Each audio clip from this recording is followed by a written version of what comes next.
เลขสูตรคำนวณ3ตัวงวด2พฤษภาคม2568ดูเลย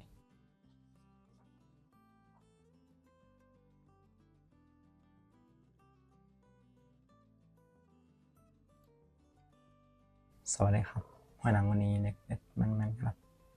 วันนี้มาดูเลขสูตรคำนวณ3ตัวนะครับอันดับแรกมาดูสูตรเลขก่อนครับ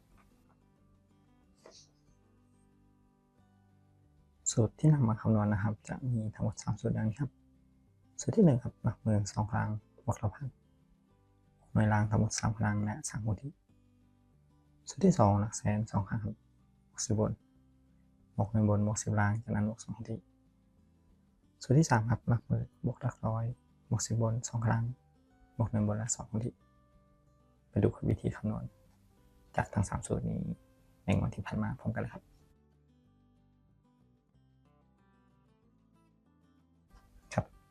ใช้รางวัลที่1นะครับ6ตัวครับและรางวัลเลขท้าย2ตัวจากงวดวันที่1มีนาคม2568ครับมาเขียนคำนวณตรวจสอบกับทั้ง3สูตร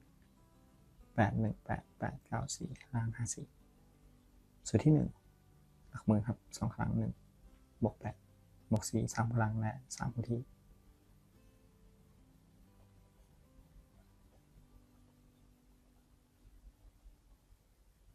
จากนั้นลบตัวเลขครับ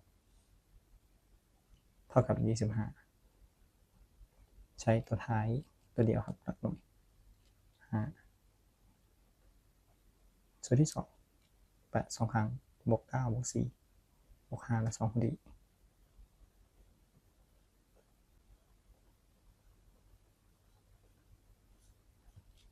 รวมได้36หลักหน่วย6ครับต่อมาครับสูตรที่3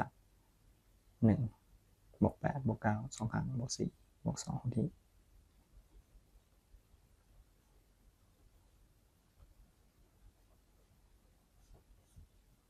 รวมเท่ากับ33หลักหน่วยเลข3ครับ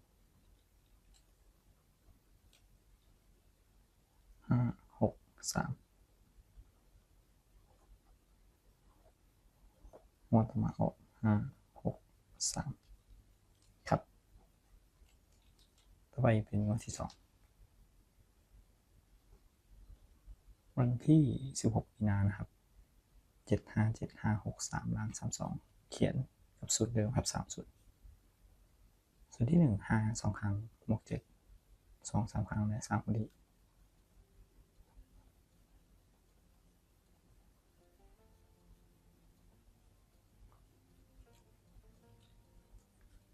รวมได้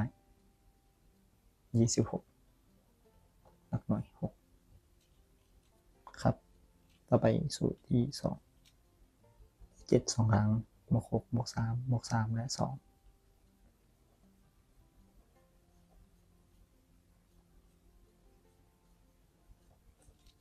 รวมได้28หลักหน่วย8ครับต่อไปสูตรที่3 5บวก5บวก6 2ครั้งบวก3และ2คูณที่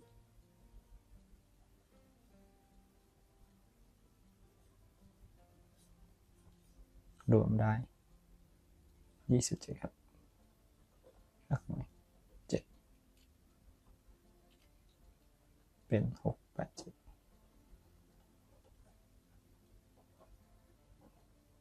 เลขออก6 8 7ในงวดต่อมาครับต่อไปเป็นงวดที่3นะครับนำมาเขียนคำนวณตรวจสอบวันที่1เมษายน2568 6 6 9 6 8 7ล่าง36จากสูตรที่1 6 2ครั้งบวก9บวก6 3ครั้งและ3คูณที่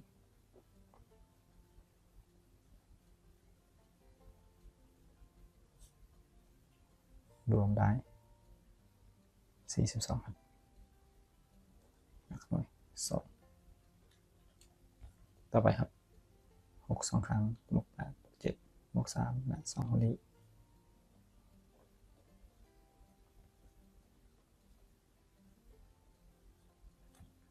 รวมได้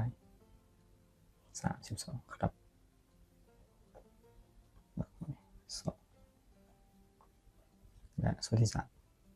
6บวก6บวก8 2ครั้งบวก7และ2คนที่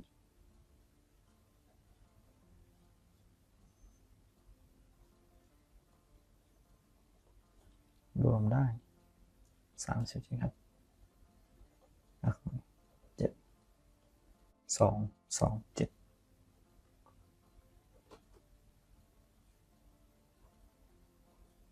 มุตมานคณิต2 2 7ค่าตรงครับ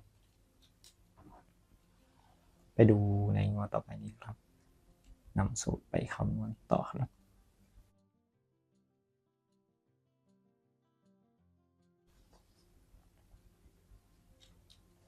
ครับ ในวันนี้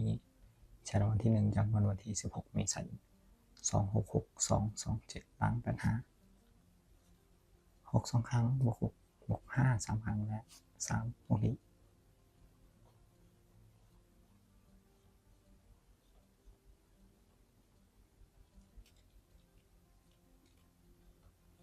รวมได้36ครับหลักหน่วย6ส่วนที่2 2 ครั้งบวก2บวก7บวก8และ2คนที่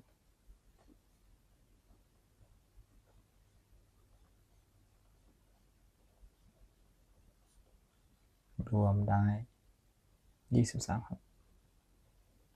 หลักหน่วย3ต่อไปครับสูตรที่3 6บวก2บวก2 2ครั้งบวก7และ2คนที่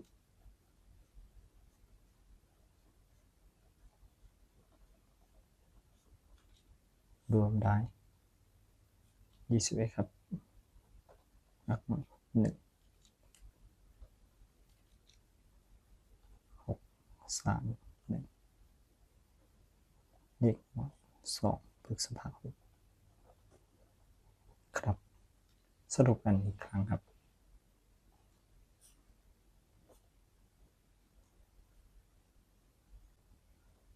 เลข3ตัวตรงได้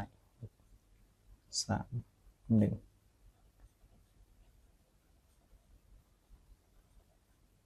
ครับก็ขอขอบคุณทุกท่านครับที่ติดตามรับชมรับฟังครับสำหรับวันนี้ขอให้ทุกท่านโชคดีสวัสดีครับ